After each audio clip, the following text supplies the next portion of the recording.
साथियों को नमस्कार। युवा मंच यूट्यूब चैनल के माध्यम से आप सभी को बताना चाहूँगा मित्रों कि आज 73वां दिन है और लगातार प्रयागराज पत्थर गिरजाघर सिविल लाइन धरना स्थल पर हम लोग जमे हुए हैं। ऐसे में 73 दिन के बावजूद भी उत्तर प्रदेश की ये तानाशाही सरकार न ही शिक्षा सेवा चयन आयोग का गठन कर पा रही है और न ही प्रदेश में 6 लाख जो पद खाली हैं उसे भरने का काम कर रही है। ऐसे में आप सभी से अनुरोध है कि एक बड़े आंदोलन के आगाज को लेकर के कल शाम 5 बजे दुर्गा पूजा पार्क सलोरी में एक बड़ी बैठक की योजना बनाई जा रही है और हम लोग चाहेंगे कि जो भी सलोरी डेलीगेसियों में है, बघाड़ा डेलीगेसियों में हमारे युवा साथी हैं, कल शाम 5 बजे सलोरी दुर्गा पूजा पार्क में अवश्य पहुँचें। वहाँ से एक निर्णय लिया जाएगा और फिर आर पार की जंग के लिए हमें आपको कमर कसनी होगी, क्योंकि चुनाव आचार संहिता 10 मार्च तक हर हाल में लग जाएगी और उसके बाद रोजगार के सारे अवसर ठंडे बस्ते में चले जाएंगे। रही बात शिक्षा सेवा चयन आयोग की, तो अगर शिक्षा सेवा चयन आयोग चुनाव से पूर्व नहीं बन करके तैयार हुआ तो हमें आपको एक बार पुनः एक लंबी लड़ाई लड़ने के लिए तैयार होना पड़ेगा, क्योंकि सरकार चुनावी मूड में न तो आयोग को बनाएगी और न ही जो है कोई परीक्षा संपन्न कराने जा रही है। तमाम कोचिंग संचालक इस बात का दावा कर रहे थे कि शिक्षा सेवा चयन आयोग फरवरी में हर हाल में गठित हो जाएगा। धीरे धीरे फरवरी माह भी समाप्ति की ओर जा रही है। ऐसे में शिक्षा सेवा चयन आयोग के गठन की भी उम्मीद समाप्त हो रही है और उत्तर प्रदेश का नौजवान जो 13,19,000 फार्म भरे हुए हैं, आज वो खुद को नर्वस समझने लगे हैं, थके और हारे समझने लगे हैं। ऐसे में सभी से निवेदन है कि वक्त की नज़ाकत को समझिए और सभी साथी प्रयागराज पत्थर गिरजाघर सिविल लाइन धरना स्थल पर पहुंचने का काम करें ताकि आंदोलन को मजबूत किया जाए और सरकार से शिक्षा सेवा चयन आयोग का गठन करा लिया जाए। हमारे बीच में युवा मंच के संयोजक राजेश सचान जी भी हैं। हम चाहेंगे कि आप साथियों को बताएं कि आखिरकार उत्तर प्रदेश में भ्रष्टाचार की सारी पराकाष्ठा जो है लांघ चुके हैं, चाहे अधिकारी हो चाहे कर्मचारी हो, उस पर भी हम चाहेंगे कि आप कुछ शब्दों में कहिए। पुलिस के तमाम साथी हैं। देखिए, शिक्षा सेवा चयन आयोग गठन को लेकर के विस्तार से बताया है अध्यक्ष जी ने, और आप जानते हैं कि हम लोगों के आंदोलन के दबाव में ही प्रक्रिया यहाँ तक पहुँची है कि फाइनल लिस्ट उन्हें तैयार करना है। अगर मुख्य सचिव की अध्यक्षता में जो कमेटी है वो बैठ जाए, जानबूझ करके देरी हो रही है, बैठ जाए, लिस्ट शार्ट लिस्ट कर दे और मुख्यमंत्री के पास फाइल पहुंच जाएगी। ये 2-3 दिन का 4 दिन का काम है। तो बताया जा रहा है कि 9 मार्च के बाद कभी भी, जो अखबारों में आया है, टेलीविज़न में आया है, 9 मार्च के बाद कभी भी 10 को भी, 11 को भी, 15 को भी, लेकिन इससे ज़्यादा डिले नहीं होगा, आचार संहिता लागू हो जाएगी। इसलिए हमारे पास समय ये है कि 1, 2, 3 मार्च तक, 4 मार्च तक जितना दबाव बना सकते हैं बना सकते हैं। तो ये तो आयोग की बात रही। इस समय दूसरे मुद्दे भी हैं, जो भर्ती आई भी पुलिस की, इसमें आप जानते हैं, मुझे कुछ कहना नहीं है।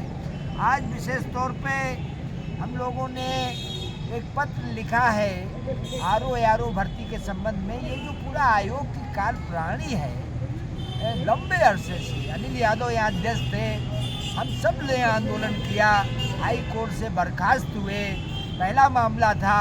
उसके बाद योगी सरकार ने आंदोलन किया, श्रीमती अंजुलता कटियार, वो भी पहला मामला था, जेल गई, 9 महीने जेल में रही।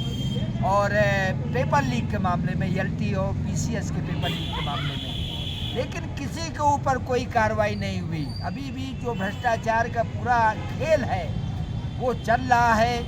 जो बाहर शिक्षा माफिया हैं उनके ऊपर कोई अंकुश नहीं है, वो अलग विषय है कि मुख्यमंत्री जी हमेशा कहते रहते हैं कि जब से हमारी सरकार आई तो पारदर्शिता की गारंटी हो गई है।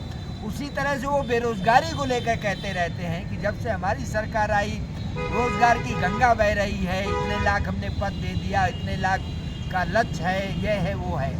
वो अलग विषय है, इसको आप सब लोग जानते हैं। हमारा कहना ये है, जो आज मांग की जा रही है, भी ट्वीट कर रहे हैं, तो लेटर लिखा गया है कि सीबीआई जांच तो पेपर लीक मामले की हो ही, पीसीएस ये से लोक सेवा आयोग की जो आरओ है और पुलिस भर्ती की, लोक सेवा आयोग के जो अध्यक्ष और सचिव हैं, इनकी और कुछ अन्य प्रमुख अधिकारी हैं, इनकी परिसंपत्तियों की भी जांच हो।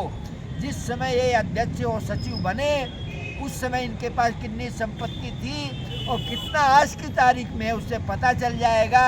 वेतन या अन्य जो संसाधन इनके पास लीगल है, उसके अलावा कितनी बेनामी संपत्ति है, इसकी मांग युवा मंच आज कर रहा है, जिससे दूध का दूध पानी का पानी हो जाए। कौन भ्रष्टाचार कहा जा रहा है, प्रदेश में भ्रष्टाचार नहीं है और बातें बहुत हो रही हैं, इसलिए हम लोग ये मांग कर रहे हैं। और इस पूरे आंदोलन में हम लोग हैं, पूरे प्रदेश में शांतिपूर्ण जो आंदोलन है उसके साथ हैं और पत्थर गिरजाघर में ये आंदोलन चलेगा। कल जो बैठक है इन सभी विषयों पे, चाहे वो रोजगार का बीपीएड शिक्षकों की नियमित भर्ती हो, टीजीटी पीजीटी के 25,000 पदों को जोड़ना हो, एलटी विज्ञापन हो, भ्रष्टाचार का हो, पेपर लीक का हो, सभी मुद्दों को लेकर के, चाहे देश भर में 1 करोड़ रिक्त पद हो, सबको लेकर के कल बैठक में रणनीति बनेगी। सबसे अपील है कि आप आइए सलोरी डेलीगेसी में 5 बजे दुर्गा पूजा पार्क में, ये समझिए रणनीति बनाने के लिए अंतिम बैठक है। आपसे गुजारिश है उसमें ज़रूर आए